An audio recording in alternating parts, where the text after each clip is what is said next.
Al-Quran sebagai sumber ajaran utama dalam agama Islam memberikan pedoman hidup yang mencangkup berbagai aspek kehidupan manusia.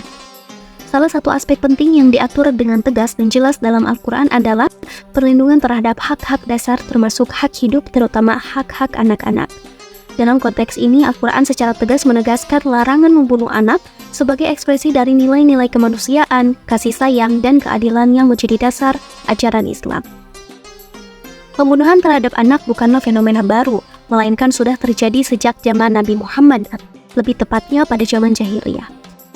Sekarang kita akan mencoba untuk menyelidiki dan mendalami lebih lanjut tentang larangan membunuh anak dalam Al-Quran. Larangan ini tercermin dalam berbagai ayat Al-Quran yang menggarisbawahi pentingnya melindungi kehidupan anak-anak sebagai anugerah dan amanah dari Allah Subhanahu wa Ta'ala. Dalam Al-Quran terdapat ayat-ayat yang membahas mengenai larangan membunuh anak. Membunuh anak dikenal dengan istilah qatlul aulad, sedangkan membunuh anak perempuan dikenal dengan istilah wa'dul banat. Di antara beberapa ayat yang membahas mengenai larangan pembunuhan anak, antara lain Surat Al-An'am ayat 137, 140, dan 151. Surat Al-Isra ayat 31, Surat At-Takwir ayat 8-9, Surat Al-Mumtahanah ayat 12, Surat Az-Zukhruf ayat 17, Surat An-Nahl ayat 58. Berikut identifikasi kata-kata qatala dalam Al-Quran. Kata qatala yang berbentuk fi'il madhi disebutkan sebanyak 53 kali.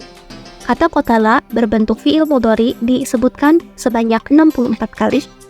Kata qatala berbentuk fi'il amr disebutkan sebanyak 24 kali. Kata qatala berbentuk masdar disebutkan sebanyak 25 kali. Dalam kitab Mufradat fil Ghuribul Quran yang ditulis oleh Ragib Al-Asfahani, kata qatala bermakna menghilangkan ruh dari jasad seperti mati. Pada kalimat wala taqtulu auladakum min imlaq, Ragib mengatakan bahwa maknanya adalah larangan mengubur anak perempuan, juga larangan membuang-buang sperma dengan cara uzlah ke tempat yang bukan semestinya. Dalam Kamus Mukhtar As-Sihah yang ditulis oleh Muhammad bin Abi Bakar bin Abdul Qadir Ar-Razi, kata wa'du maknanya adalah anak perempuan yang dikuburkan hidup-hidup. Sedangkan dalam Maqayis Lughah, kata wa'du artinya membebani sesuatu dengan sesuatu. Berdasarkan analisa tersebut, makna qatala sendiri artinya menghilangkan ruh dari jasad, bisa juga bermakna penyiksaan dan penghinaan. Adapun lafaz wa'du memiliki makna dasar anak perempuan yang dikuburkan hidup-hidup, juga memiliki makna dasar membebani sesuatu dengan sesuatu. Dalam surat Al-An'am ayat 137, lafaz qatla auladihim dijelaskan oleh Al-Alusi, maknanya adalah orang-orang jahiliyah membunuh putri-putri mereka yang masih kecil dengan cara menguburkannya hidup-hidup. Oleh karena itu, qatla auladihim bermakna wa'du banat. Kemudian, pada surat Al-An'am ayat ke-140, makna qatalu auladahum diartikan sebagai mengubur hidup-hidup anak-anak perempuan mereka. Kemudian, pada surat Al-An'am ayat 151, makna wala taqtulu auladakum berarti larangan membunuh anak, yang dalam ayat ini bermakna mengubur hidup-hidup karena khawatir kemiskinan. Pada surat Al-Isra ayat 31, kalimat wala taqtulu auladakum khasyata imlaq merupakan larangan terhadap segala bentuk pembunuhan terhadap anak, baik laki-laki maupun perempuan, baik karena takut miskin maupun melarat. Kemudian pada surat At-Takwir ayat 8 dan 9, makna mau'udatuhun merupakan anak-anak perempuan yang dikuburkan hidup-hidup dengan ditimpakan tanah di atasnya sampai anak itu benar-benar mati. Berdasarkan analisa linguistik lafaz-lafaz yang sudah disebutkan tadi, maka maksud dari qatla aulad bisa berarti membunuh anak-anak perempuan dengan cara menguburkannya hidup-hidup sampai ia benar-benar mati.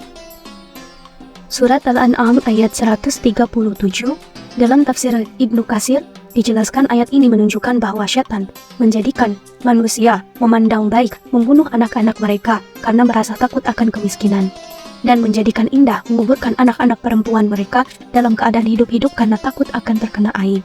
Surat Al-An'am ayat 140, melalui ayat ini Allah menjelaskan bahwa orang-orang yang membunuh anak-anak mereka benar-benar merugi, baik di dunia maupun di akhirat. Di dunia mereka rugi karena telah kehilangan anak-anak mereka yang mereka bunuh, serta mempersempit dirinya dari harta kekayaan yang mereka miliki, di mana mereka mengharamkan beberapa hal yang mereka ada-adakan sendiri.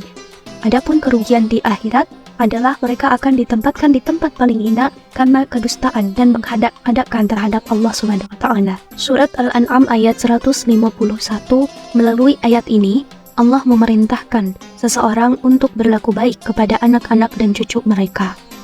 Hal itu dikarenakan orang-orang zaman jahiliyah dulu senang membunuh anak-anak mereka, sebagaimana yang diperintahkan syaitan kepada mereka. Mereka mengubur anak-anak perempuan karena takut aib, dan membunuh sebagian anak laki-laki karena takut miskin. Dalam Sahih Bukhari dan Sahih Muslim, dari Abdullah bin Mas'ud, ia pernah bertanya kepada Rasulullah, apakah dosa yang paling besar? Rasul menjawab, engkau menjadikan sekutu bagi Allah padahal Dialah yang menciptakanmu. Lalu apalagi? Beliau menjawab, engkau membunuh anakmu karena takut makan bersamamu. Lalu apalagi? Engkau menzinai istri tetanggamu. Surat Al-Isra ayat ke-31, dalam tafsir Ibnu Katsir dijelaskan, ayat ini merupakan bentuk kasih sayang Allah kepada hamba-hambanya, bahwasanya kasih sayang orang tua kepada anaknya tidak lebih besar daripada kasih sayang Allah terhadap umatnya. Karena Allah telah melarang umat manusia untuk membunuh anak-anak mereka. Dahulu kala, orang-orang jahiliyah tidak mau memberikan waris kepada anak perempuan. Bahkan, ada salah seorang di antara mereka yang membunuh anak perempuannya dengan tujuan agar tidak semakin banyak beban hidupnya. Surat At-Takwir ayat 8-9, Ibnu Katsir menafsirkan kata al-mau'udatu artinya bayi-bayi yang dikubur hidup-hidup oleh orang-orang jahiliyah ke dalam tanah karena benci memiliki anak perempuan. Pada hari kiamat kelak, bayi-bayi itu akan ditanya, karena dosa apa mereka dikuburkan. Hal itu agar menjadi ancaman bagi orang-orang yang pernah melakukan hal tersebut. Imam Ahmad meriwayatkan dari Jazamah binti Wahab, saudara perempuan Ukasyah, beliau berkata, aku pernah mendatangi Rasulullah yang tengah bersama orang-orang. Ketika itu beliau bersabda, aku sangat berkeinginan untuk melarang al-ghailah. Lalu aku melihat kepada bangsa Romawi dan Persia, dan ternyata mereka membunuh anak-anak mereka. Namun hal itu tidak memberi mudarat kepada anak-anak mereka itu. Surat Az-Zukhruf ayat ke-17, dalam tafsir Ibnu Katsir dijelaskan, makna ayat tersebut adalah jika seseorang di antara mereka diberi kabar gembira dengan apa yang sudah Allah berikan kepada mereka, yakni anak perempuan, maka mereka kecewa dan mereka sangat merasa sedih lantaran kabar tersebut begitu buruk bagi mereka, yakni kabar kelahiran bayi perempuan. Ia menjauh dari keramaian lantaran merasa sangat malu akan hal tersebut. Demikianlah beberapa penafsiran mengenai ayat-ayat tentang larangan membunuh anak dan membunuh anak perempuan. Semoga kita semua bisa mengambil hikmah dari kisah tersebut.